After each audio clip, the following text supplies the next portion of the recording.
interviews, we chose a painting titled The Flesh Eaters by William Baziotes. Like the surrealists he admired and his fellow abstract expressionists, Baziotes was fascinated by the power of myth. Here, his title and imagery suggest the story of the Cyclops, the one-eyed giant who devoured the Odyssey's sailors in the Homer's epic poem. With his use of luminous colors and weird shapes, he creates a both repulsive and compelling piece of art that we thought was perfect to portray abstract expressionism.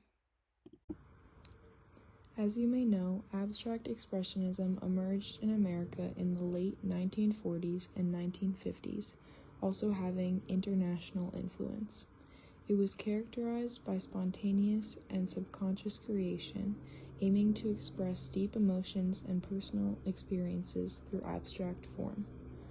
The movement arose in the context of the post-World War II era and the Cold War, and NYC became its focal point, with artists like Jackson Pollock and Mark Rothko leading the way. Annie and I aim to explore how abstract expressionism relates to American societal themes of its time, including its connections to the Cold War. To further explore these connections, we also looked at present-day reactions to a painting by William Baziotes, another abstract expressionist. We explored emotional interpretations of a painting by this artist through a series of interviews at our school. Scared, like a little gloomy.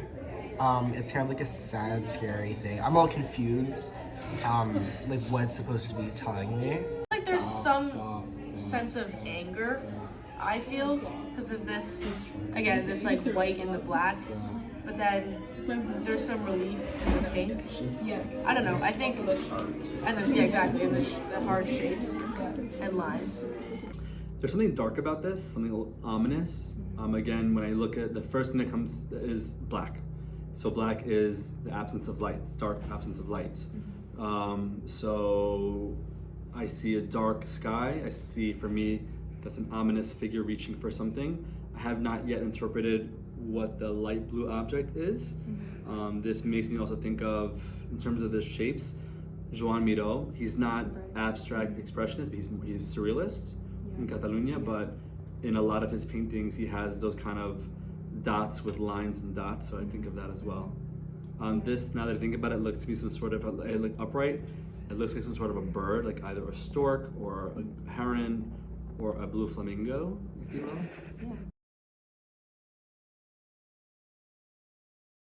I mean, it's easier to do with realistic art just because there's more of a story to tell. In this photo, and like in this picture, it's just kind of like you take what you will. And like I think a lot of different people would have a lot of different interpretations, but I feel like with the color palette here, you can kind of assume what the author is trying to say. I find it harder to connect with abstract art just because they usually don't give you much to go on, and it's all about interpretation. But I think it also depends on the colors. I find it more difficult because when you have realistic art, whether regardless of the timepiece, it is meant to capture an actual moment. So it can be a portrait, it can be self-portrait, it can be still life, it can be landscape.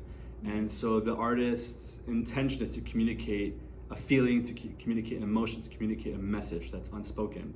So with that set in mind, I think that is all absent in abstract expressionism. So you are left to your own devices to make your own meaning of it. So it's more difficult. I think it leaves a lot of room for interpretation, but less so with connection, because you're making your own meaning of it. And that might be on your mood and your lived experiences, whereas a more realistic painting, you're kind of led to understand and to see what is actually being presented as it was painted.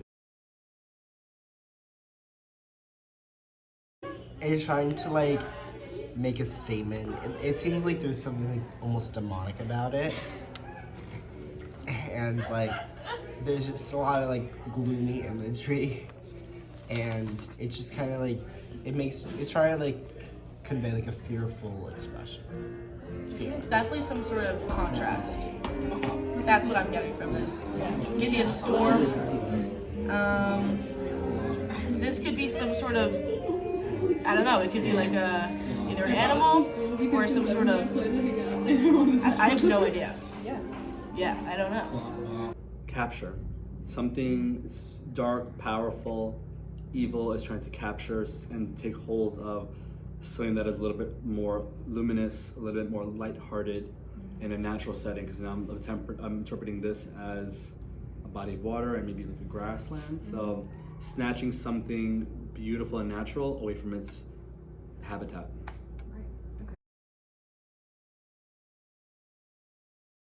And I think that a lot of times abstract art is supposed to, it's not really supposed to convey a message, but when you really look at it as I did today, like you can kind of make your own story out of it. So I think that, it's pretty cool.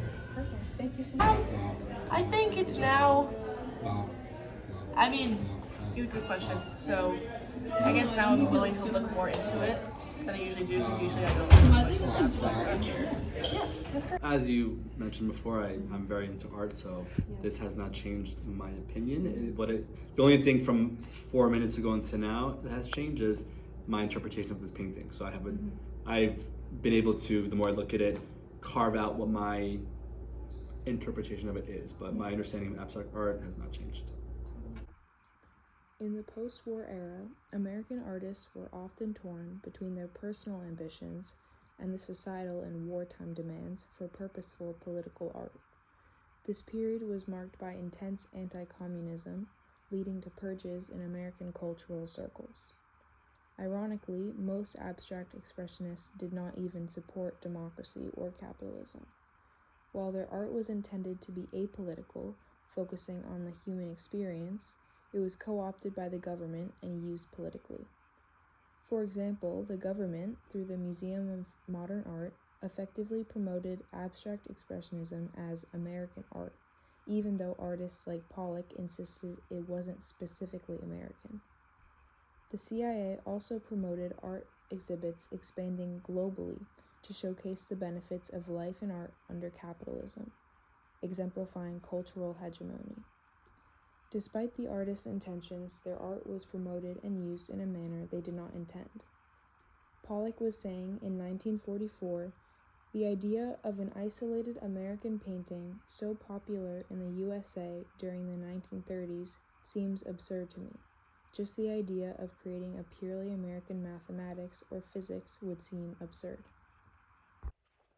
Modernism was a movement pushing for art to be free from politics and let artists express themselves more freely.